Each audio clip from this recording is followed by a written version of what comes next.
Like if you found the video valuable. It started with a paper plane. Sophie sat on the steps of the university library, absent-mindedly folding notebook pages into sleek, imperfect gliders. She always made two. One for her, one for fate. If it flew straight, she'd stay in the city after graduation. If it spiraled or crashed, she'd go back home to Adelaide.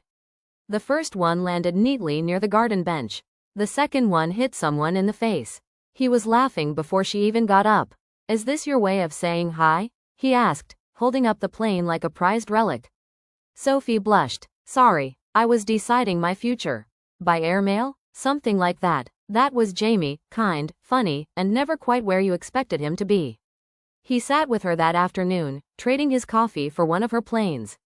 They ended up talking for 3 hours about things that didn't matter: favorite sandwiches, worst movies, songs that made them cry. By week's end, they were inseparable. Their love grew like ivy, quiet and steady, wrapping around ordinary days. They walked everywhere. They wrote each other letters even though they lived 10 minutes apart. Jamie would sneak poems under her door at 2 a.m. Sophie would draw little maps to hidden cafes for their next date. But as the months passed, life moved in its usual stubborn way. Sophie got a job offer in Perth. Jamie had his residency locked in Melbourne. "We could try," he said, voice small one night, sitting by the river. "Flights aren't that expensive." Sophie nodded, though her throat felt tight. "We could. But love," she was learning, didn't always mean holding on.